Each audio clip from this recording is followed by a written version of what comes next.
Cinema projectionist Ganshin was the man who previewed these films for Stalin. He didn't watch films for his pleasure, just to see what films were being produced. If the picture were politically sensitive, he would give orders for corrections. In a masterful stroke of propaganda, Stalin now innovates a foolproof method of setting up his potential enemies for liquidation. He begins by manipulating the nation's frame of mind. At Stalin's orders, every Soviet medium sets off a great clamor of phony spy and saboteur alarms. Children help catch spy. Saboteurs try to wreck train. Cursed traitors of the motherland. Trust no one, the media trumpets. Your husband, your wife, your brother could be a capitalist spy. The Soviet cinema outdoes all other media with a virtual spy and saboteur festival.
It works.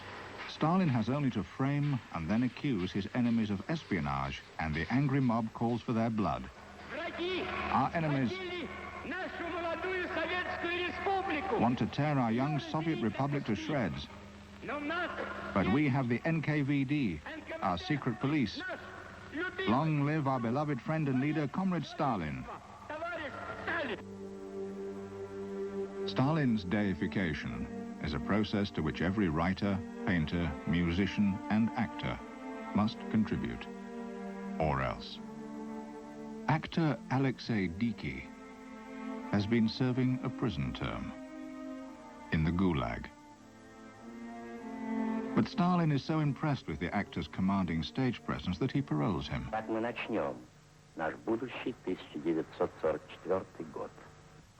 He performs, paradoxically, the role of his own jailer, the General Secretary of the Communist Party, Stalin.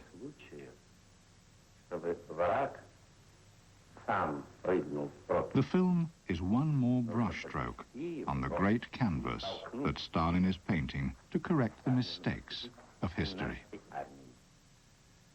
On one occasion, Stalin, the master illusionist, plays himself. It is late autumn of 1941. Hitler's army is within 20 kilometers of the Kremlin. Nevertheless, Stalin decides to stage the traditional Red Square military parade, celebrating the October Revolution.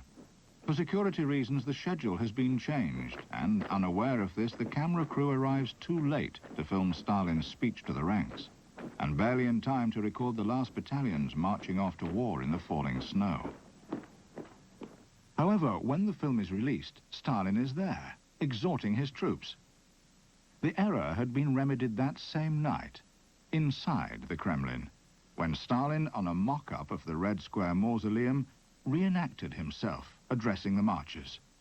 Few viewers will notice that his breath is not frosty, nor is snow falling. The terrified camera crew had needed several takes to get it right, much to Stalin's annoyance.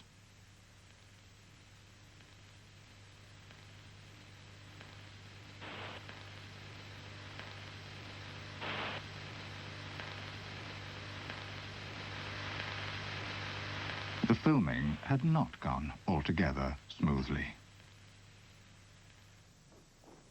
Indoctrination of the Red Army with the Stalin myth requires little finesse. The troops are marched into the cinema and voila, it is done.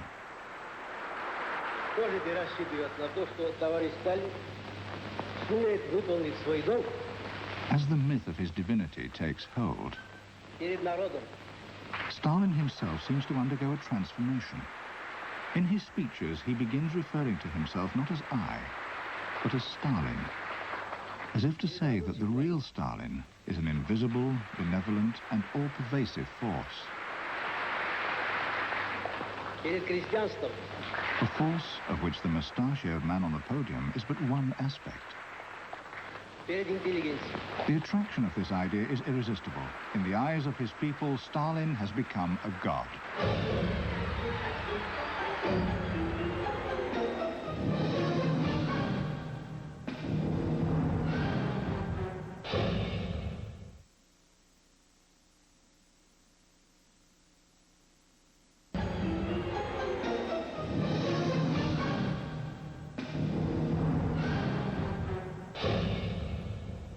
Not everyone believes in the deification of Joseph Stalin. Boris Pilniak, a writer, publishes a novel in which a party leader schemes with a surgeon to murder a political rival on the operating table. The parallel is blindingly obvious. Mikhail Frunze, a promising young leader, had died undergoing surgery at Stalin's suggestion. His crime had been simply that he was too popular. Behind his mask, Stalin is enraged. He will take revenge 10 years later, when memory of Pilniak's novel has faded. Pilniak is then shot. From this moment forward, Stalin has a score to settle with Soviet literature. Now, every work of every writer will be developed under party scrutiny. Soviet literature